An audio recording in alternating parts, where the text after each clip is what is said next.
अपने शो की कुछ खास बातें आप बता दीजिए ऑडियंस को, जिनसे और क्यों देखे वो माही की महफिल, ये भी बता दीजिए। जी, आपको इसलिए देखना चाहिए क्योंकि इसमें हम उन गेस्ट को बुला रहे हैं या वो आर्टिस्ट को बुला रहे हैं जिन्होंने इतने हिट गाने दिए हैं उस ज़माने में, जिस ज़माने में सोशल मीडिया नहीं था। आँखों से वो समुद्र नहीं बहता, वो नीर बहता है, पानी बहता है टाइप से कुछ तो बहता है, something close to that। Punjabi फिल्मों की शानदार ये कुड़ी हमारे साथ है। माही को आपने कई फिल्मों में देखा होगा, ज़बरदस्त तरीके से एंटरटेन किया है, अपनी खास एक स्टाइल ऑफ एक्टिंग के लिए वो जानी जाती है, लेकिन अब वो दिखने वाली है खास स्टाइल ऑफ होस्टिंग के लिए। जी हाँ, HLV के यूट्यूब चैनल में उनका एक खास शो आने वाला है जिसमें आप बीते ज़माने के बड़े बड़े पंजाबी आर्टिस्ट को देखने वाले हैं, कंटेम्प्रेरी नाम भी उसमें शामिल हैं। क्या खास है माही की इस महफिल में, आइए बात कर लेते हैं। माही, स्वागत है आपका, कैसे हैं आप? थैंक यू, शुक्रिया स्वागत के लिए। आपका भी स्वागत है माही की महफिल में। आप ही होस्ट, मतलब अब समझ में मुझे ही नहीं आ रहा, ये शो मुझे ऐसा लगता है आप ही से होस्ट करवाना चाहिए था माही। हाँ? महफिल आप ही को जमानी चाहिए थी।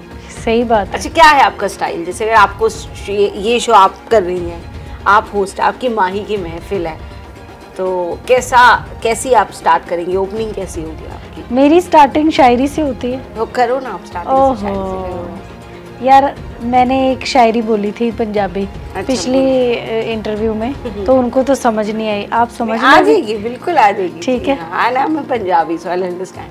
अब बोलो। चलो ठीक है। यादां दा कड़मस ले दस, उत्तों कहंदा हस ले दस, जिने हुण तक हाल ना पुछया मेरा, हुण कहंदा ए दस ले दस, अखां चों नीर पिआउंदा, आखण लगा ए बस ले दस, मैनू वस विच करके अपने, कहण लगा कुछ नहीं मेरे बस ले दस। आंखों से यादों का समुद्र बहता है और अब वो कहता है कि अब बताओ। आई मीन, आपका जो लवर है वो आपसे सिचुएशंस पूछ रहा है आपकी प्यार में, नहीं, और आप अपनी जो दर्द से बीती हैं जर्नी वो बता रही हैं। हाँ, राइट। आंखों से वो समुद्र नहीं बहता, वो नीर बहता है, पानी बहता है टाइप से कुछ तो बहता है,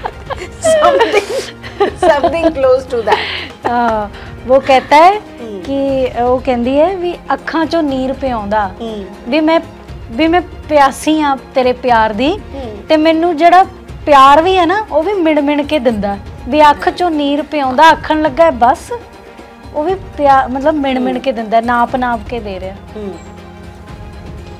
मतलब आप अपने साथ जो आप बीती है वो बता रही है। नहीं, मेरे साथ नहीं ऐसा कुछ भी हुआ। नहीं, ये मतलब किताबों में पढ़ा है मैंने।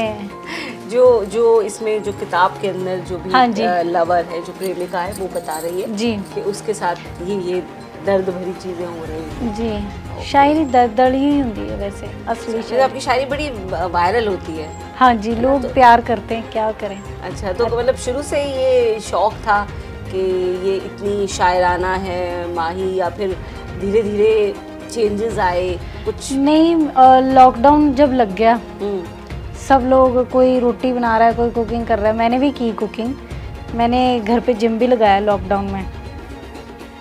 तो फिर ना मैं सोच रही थी कि क्या करूं, फ़ोन चला के भी बोर हो गई थी, तो फिर मैंने किताबें ली 2-3, तो मैंने वो किताबें पढ़नी शुरू की।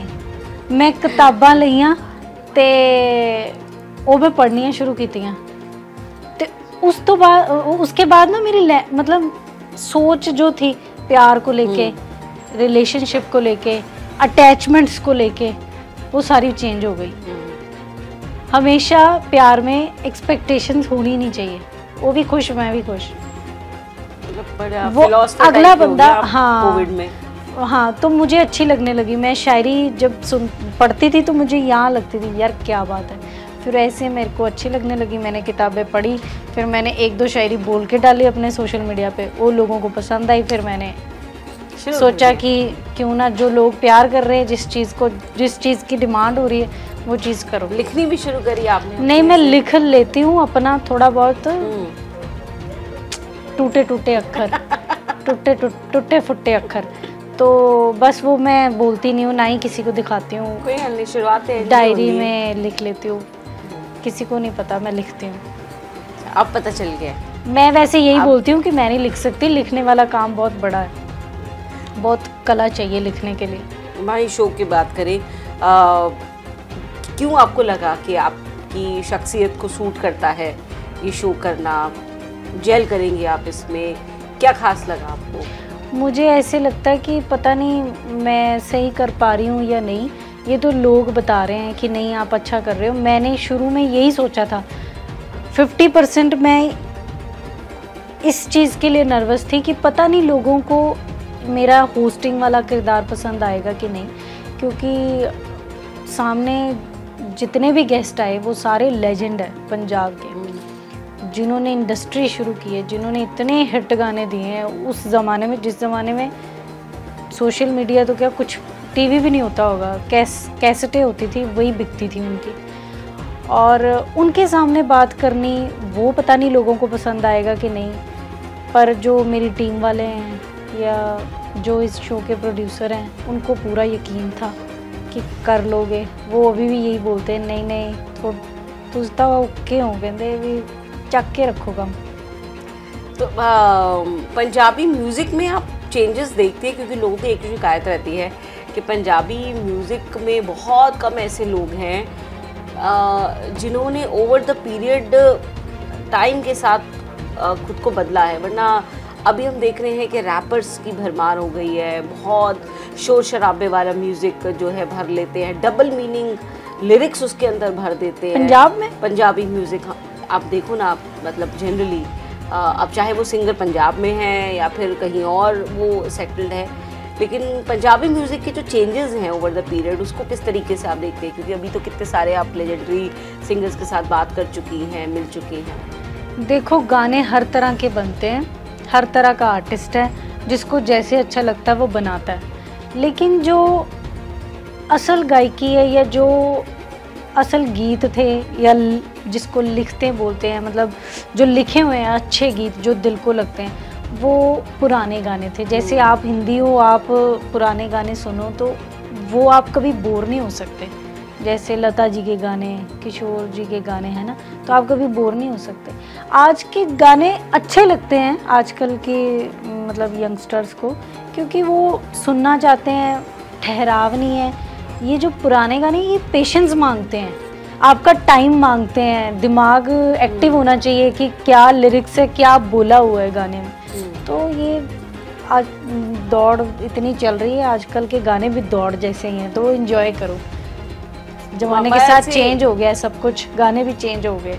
माही की पर्सनालिटी बड़ी लाइक अलग टाइप की हमको लगी, बड़ी अलहदा कुड़ी है, किसी दौड़ अलहदा, अच्छा डिफरेंट, और हमें किसी दौड़ का हिस्सा नहीं लगी। तो माही ये क्योंकि देखा अभी हमने आपके जो कंटेम्प्रेरीज है वो दौड़ते हुए नजर आते हैं, पंजाबी फिल्मों में दौड़े हैं, बॉलीवुड में भी दौड़े हैं, फलाना ठिकाना जी। आपकी इस चीज़ को लेकर के जो सोच है वो क्या है? किस तरीके का काम हो, सिर्फ आगे बढ़ने के लिए, कंपटीशन में रहने के लिए? हमने देखा है कि रोल सूट कर रहा है, नहीं कर रहा है, एक्सेप्ट कर रहे हैं लोग, कहानियों पर ध्यान कम दे रहे हैं। आपकी जो सोच है उस लिहाज से वो क्या रहती है? मतलब आपके लिए क्या ज़रूरी है कि भाई सरवाइव करो किसी भी तरीके से, चाहे कैसा भी कंटेंट हो, या फिर आपके जो सिलेक्शन क्राइटेरिया हैं वो अलग है, वो क्या है? देखो गाने तो आप कर लो, गाने के पास ना टाइम होता है, गाना कर लिया, एक वीक है, 2 वीक्स हैं, 3 है, महीने बाद वो हिट हो जाएगा और सुन भी लेंगे लोग। फिल्मों का बिल्कुल अलग है, आपके पास 2 ही हफ्ते हैं, उसी में प्रूफ करना है फिल्म आप कितने पानी में हो या आपने काम अच्छा किया है कि नहीं किया। कई फिल्में ऐसे भी मतलब ख़त्म हो जाती हैं, काम भी अच्छा होता है, हर एक चीज़ अच्छी होती है, पर पता नहीं क्यों लोगों को पसंद नहीं आती। पर इसका मतलब ये नहीं कि वो फिल्म बुरी है या उसमें काम अच्छा किया है। कंटेंट बड़ा मैटर करता है आजकल, और मैं यही हमेशा ध्यान रखती हूँ कि मैं अभी मेरी जो फिल्म आने वाली है, अभी 24 मई को एक रिलीज़ होने वाली है फिल्म मेरी। मैंने ज़्यादा फिल्में नहीं की है, ये मेरी दूसरी फिल्म है। पहली पहली ही लगाओ, क्योंकि पहली जो फिल्म थी उसमें मेरा काम बहुत कम था, तो उससे एक स्टार्टअप हुआ मेरा बहुत अच्छा। और अब इसमें जो रोल है वो बहुत अलग रोल है। पहली फिल्म में इतना अलग रोल है, वो मुझे भी नहीं पता लोग कैसे लेंगे उसको। मतलब अच्छा है, मैंने अच्छा निभाया है, बाकी लोग बताएंगे कि उनको पसंद आया कि नहीं। तो ऑफ कोर्स कैरेक्टर मैटर करता है, कंटेंट मैटर करता है, हर एक चीज़ मैटर करती है। आजकल तो ये भी पूछते हैं कि म्यूज़िक किसका है, हर एक चीज़ मैटर करती है। तो कंटेंट बड़ा ज़रूरी है। ऐसे भाग दौड़ में आप 50 फिल्में कर लो, आपकी एक नहीं चल रही, क्या फ़ायदा वो 50 फिल्मों का। जितने पैसे कमाए हैं या पैसे अगर जोड़ भी लेंगे वो एक ना एक दिन ख़त्म हो जाने हैं, क्या बचेगा?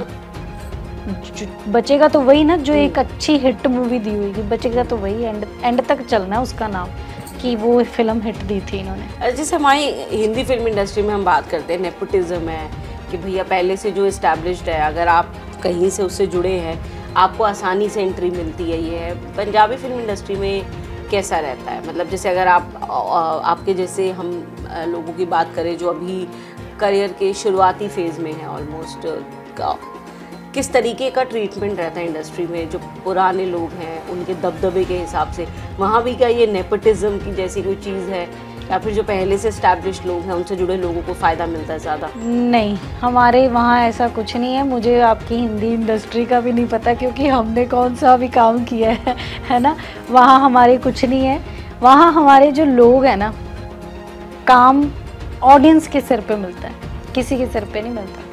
अगर आज आप कोई गाना निकाल लो, आपको पता चल जाएगा कि दुनिया मुझे प्यार कर रही है, उसी के सिर पे आपको काम मिलना है।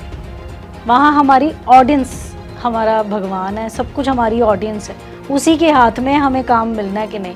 कोई नेपोटिज्म नहीं है। सानू तो मतलब नहीं पता नेपोटिज्म का की हुंदा। कोई इत्थे साडा कोई नहीं, कोई साडा गैंग नहीं, कोई कुछ नहीं। हमारा जो भी है ऑडियंस ही है, बस उसी के सिर पे हम काम करते हैं। और ऐसा कुछ नहीं है कि वहाँ पे जो स्टार है उसी को ही काम मिलना है, ऐसा कुछ नहीं है। मतलब इस लिहाज से ज़्यादा सलाहियत है पंजाबी। हम राजे हैं अपने पंजाब में। चलिए जी, हम राजे बन के रहो। और अपने शो की कुछ खास बातें आप बता दीजिए ऑडियंस को, जिनसे और क्यों देखें वो माही की महफिल, ये भी बता दीजिए। जी, आपको इसलिए देखना चाहिए क्योंकि इसमें हम उन गेस्ट को बुला रहे हैं या वो आर्टिस्ट को बुला रहे हैं जिन्होंने इतने हिट गाने दिए हैं उस ज़माने में, जिस ज़माने में सोशल मीडिया नहीं था। और रंजीत राणा जी, मनमोहन वारिस जी, कुछ आपको शायद नहीं पता होगा, पर जो सुन रहे हैं ऑफ कोर्स जो ओल्ड लोग हैं, जैसे मतलब 40+ लोग हैं, उनको ज़रूर पता होगा ये आर्टिस्ट कौन है। तो हमारा मेन यही था कि आज के ट्रेंडिंग आर्टिस्ट का हर कोई इंटरव्यू करता है, उनका नहीं हो रहा। उनके आप इंटरव्यू खोल के देखो, 4-4 साल पहले के इंटरव्यू हैं, 5-5 साल पहले के इंटरव्यू हैं। तो इसलिए मेरा एक मेन ये था कि मैं उनका इंटरव्यू करूं जिनको मैं उनको बहुत ज़्यादा सुनती हूं। प्लस एक ये कारण था मेरा उनके साथ शो करने का कि मैं एक बार उनको बैठ के सुनूं, उनसे बैठ के बातें करूं और पूछूं कि आजकल की लाइफ उनकी कैसी चल रही है। क्योंकि अब वो काम भी कम कर रहे हैं, थोड़ा बहुत कर रहे हैं, पर इस ऐसे भीड़ में नहीं चल रहे। हम तो सोशल मीडिया पे हैं, सब कुछ, उनको ये सब अच्छा नहीं लगता। ये सारी बातें मेरे माही दी महफिल च सुनन नूं मिलणगियां। बिल्कुल भी वो की करते हैं आजकल, किदां अपनी लाइफ जी रहे हैं, वो क्या कर रहे हैं, कैसे सोशल मीडिया पसंद करते हैं कि नहीं, क्या बदलाव उनकी जिंदगी में आया है। तो एक अलग नज़रिए के साथ आपको लेजेंडरी पंजाबी म्यूजिशियन सिंगर्स जो हैं वो सुनने को मिलेंगे माही की महफिल में। माही दी महफिल माही साडी महफिल जमान लई शुक्रिया। आपसे बात करके माही बहुत एनर्जी आ गई है। मतलब नहीं ये तो चलो तुसी कितने भी थके हुए ये तो तुसी मान सत्कार दे रहे हो, कोई गल नहीं। तो माही की महफिल आपके लिए खूबसूरत शो इस खूबसूरत अदाकारा का, तो ज़रूर देखिएगा और अपना फीडबैक दीजिएगा। ये बातचीत आपको कैसी लगी ये भी आप कमेंट बॉक्स में बताइए। शुक्रिया, thank you so much ma'am.